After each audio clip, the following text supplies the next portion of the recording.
Hello and welcome back to Life's Biggest Questions. I'm Charlotte Dobre. It's been exactly 1 year since Harambe, the silverback gorilla at the Cincinnati Zoo, was shot in order to save the life of a 4-year-old child who fell into his enclosure. The boy was taken to the hospital with serious but not life-threatening injuries. Harambe's death was met with much criticism, outrage, and debate. Did Harambe really need to be shot? Why couldn't he have been tranquilized? Is there anything else that could have been done to save the child without killing Harambe? Those are questions we are going to answer here for you on Life's Biggest Questions. On May 28, 2016, a 4-year-old boy fell into a gorilla enclosure at the Cincinnati Zoo. Witnesses had heard the boy say that he wanted to meet Harambe. The boy climbed a 3-foot-tall fence, crawled through 4 feet of bushes, and then fell 15 feet into a shallow moat. The enclosure was home to Harambe, a 17-year-old western lowland gorilla. The zoo officials signaled for the 3 gorillas in the enclosure to return inside, and 2 females did so. Harambe did not. Harambe climbed into the moat to inspect the child. Over the next 10 minutes, he reacted to this unknown being in his enclosure in a variety of ways. Harambe was not only reacting to the child in his territory,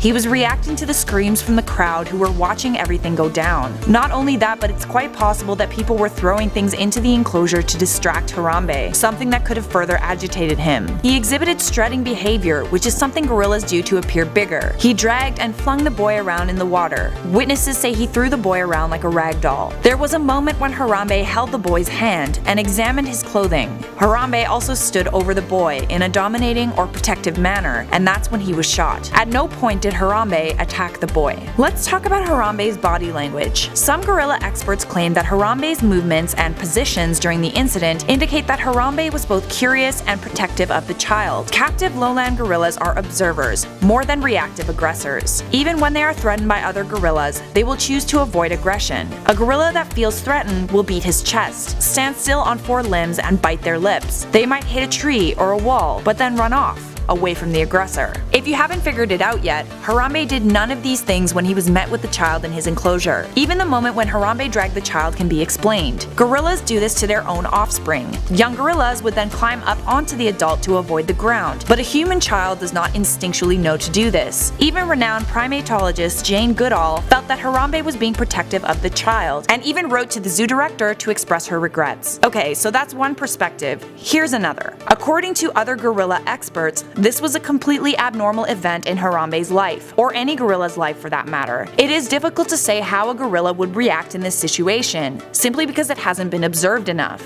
The Cincinnati Zoo explained that they could not have used a tranquilizer because it would not take effect fast enough, and the child was in imminent danger. What if Harambe became even more agitated by the tranquilizer and took out his aggression on the child? And even worse, what if the tranquilizer hit the child and not Harambe? A tranquilizer meant for a huge gorilla would have killed him. So what could have been done to avoid killing Harambe? Perhaps some fruit could have been placed in Harambe's enclosure to avert his attention. Maybe zoo officials could have tried this at first, or other options before shooting Harambe. A month after the incident at the Cincinnati Zoo, a toddler fell into a jaguar exhibit at the Little Rock Zoo in Arkansas. Zookeepers deterred the cats using fire extinguishers, and the child was rescued from the enclosure and taken to a hospital. Then again, this might have been a good method to use for big cats, not necessarily for a silverback gorilla. Using a fire extinguisher might have agitated him more. So then, to answer the question, should we have shot Harambe? Yes. And I know that answer is going to upset some people, but the fact is, we don't know what would have happened in an alternate timeline. What if other measures were taken and they didn't work?